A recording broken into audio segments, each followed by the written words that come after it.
En 1970, en la península de Kola, en Siberia, al norte de Rusia, los rusos comenzaron la construcción del pozo más profundo del mundo con propósitos geológicos.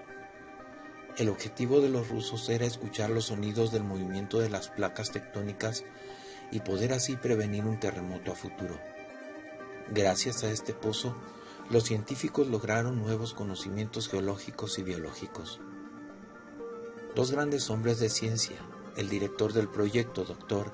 Dmitry Asakov, y Bjarne Numedal, el jefe de los sismólogos, revelaron lo que allí sucedió. Era el año de 1989 y llegaron hasta los 14.400 metros de profundidad. Al llegar a esa profundidad, notaron que el taladro giraba sin ningún impedimento. Se dieron cuenta de que había llegado a una gran cavidad subterránea.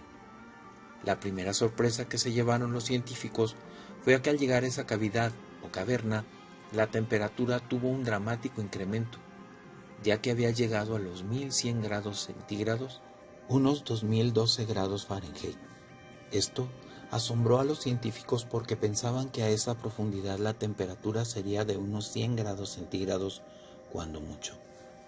Intrigados por este inesperado descubrimiento, los científicos hicieron descender un micrófono ultrasensitivo extremadamente resistente al calor junto con otros dispositivos sensoriales dentro del pozo para escuchar el sonido del movimiento de aquellas placas litósferas o tectónicas. Pero en vez de escuchar el movimiento de esas placas, lo que el micrófono captó en la cavidad antes de estropearse por el intenso calor fueron unos escalofriantes 17 segundos de sonidos, presumiblemente de lamentos, llantos, súplicas y gritos de dolor de seres humanos provenientes del interior de la Tierra.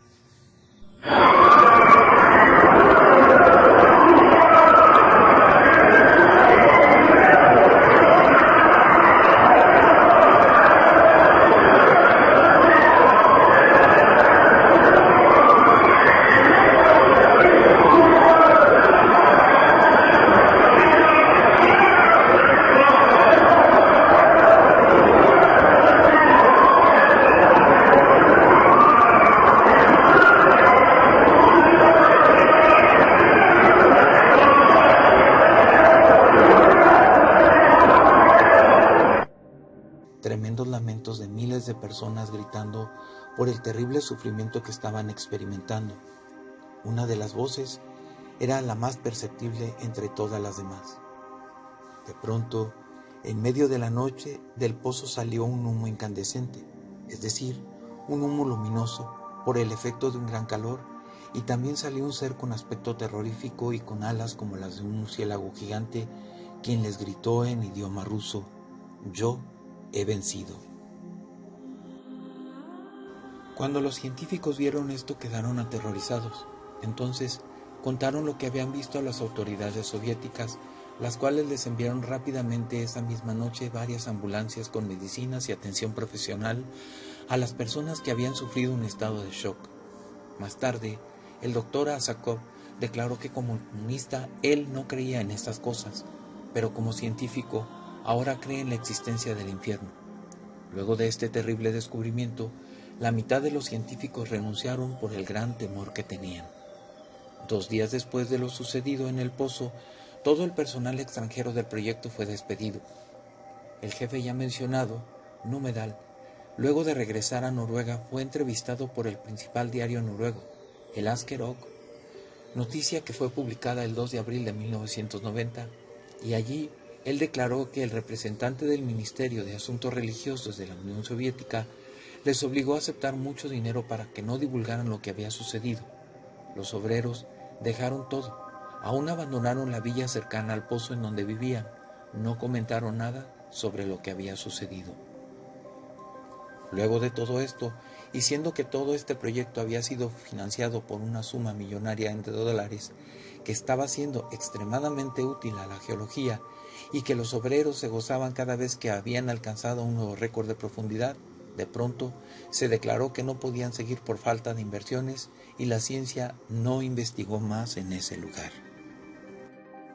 Es sorprendente ver que el lugar fue abandonado dejando todo tal como estaba, las edificaciones, los instrumentos, los descubrimientos geológicos, todo. ¿Por qué? Todo quedó abandonado. Tal como puede verse en las fotografías, huyeron precipitadamente. Evidentemente, la verdadera razón no fue la que anunciaron las autoridades soviéticas, sino que fue el gran temor que les inspiró el haber abierto las puertas del infierno, y lo que esto podía ocasionarles. Tiempo después, ocurrió una gran explosión que destruyó más o menos la mitad de la parte superior de la gran torre de unos 60 metros de altura, en donde estaban los motores que movían el taladro de perforación.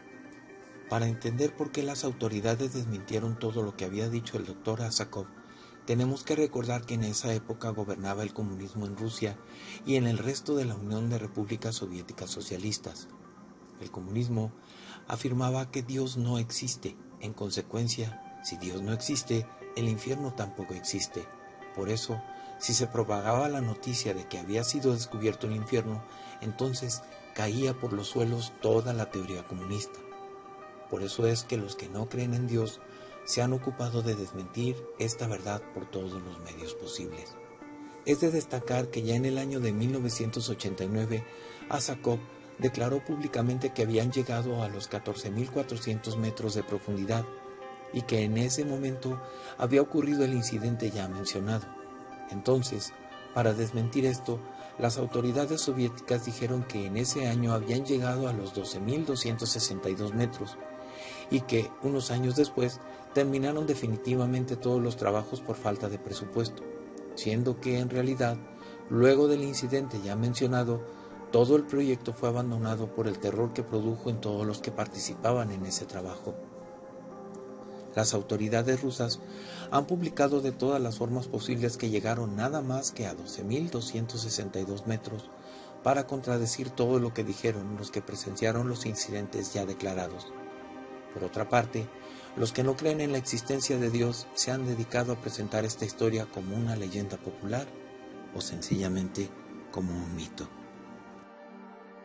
Asimismo, se habla de una sonda espacial en misión exploratoria que después de pasar los límites del planeta Plutón y penetrar en la oscuridad del espacio infinito, comenzó a enviar una serie de fotografías en las cuales quedó registrada la existencia de una fantástica ciudad resplandeciente y luminosa.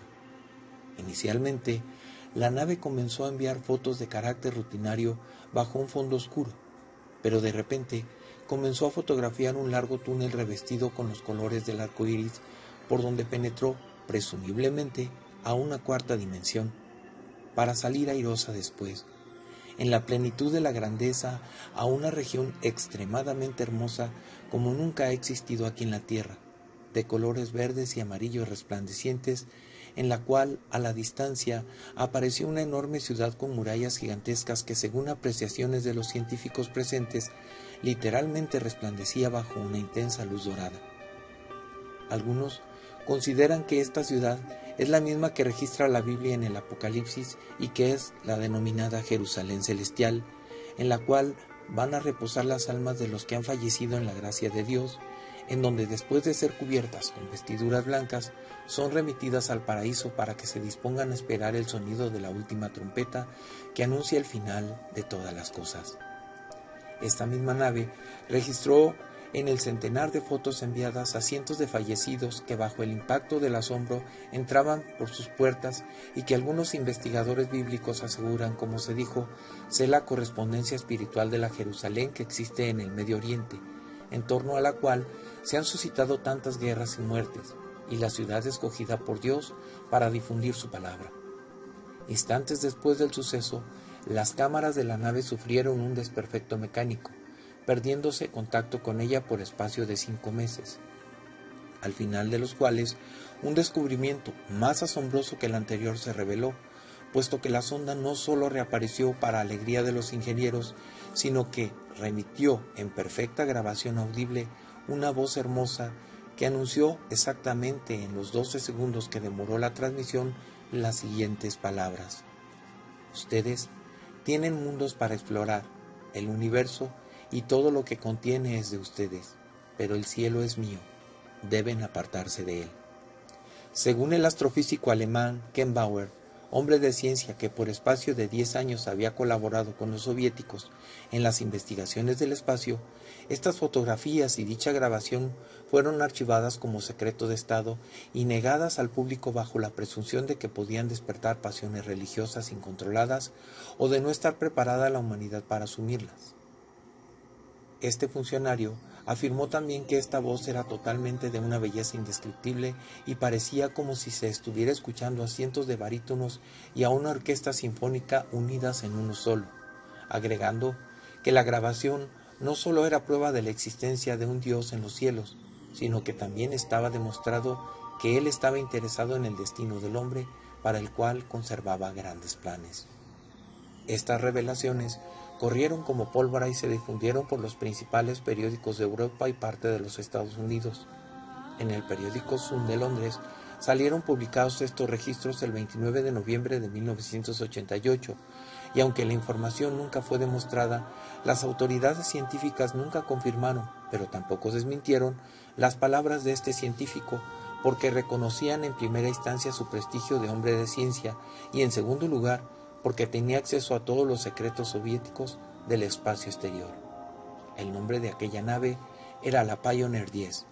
Luego se lanzó otra llamada Pioneer 11, pero la nave que dio la experiencia fue la 10. Esta logró superar la órbita de Plutón. La Pioneer 10 fue lanzada en 1972, la Pioneer 11 un año después. Ahora mismo, ambas deben estar en el espacio profundo, alejadas de la vista de cualquier ingenio humano, aunque sus trayectorias son demasiado fascinantes como para ignorarlas. Y es que hay algo que ha estado empujando a las dos naves provocando que aumenten su velocidad. La aceleración es pequeña, menos de 1 nanómetro por segundo, según informes, pero es lo suficiente para haber sacado a la Pioneer 400.000 kilómetros de su trayectoria inicial. La NASA perdió contacto con la Pioneer 11 en 1995, pero todo hace indicar que podría estar sufriendo el mismo proceso que su hermana gemela y estaría muy fuera de su rumbo en algún lugar del espacio. ¿Y qué causa este desvío? Por el momento, nadie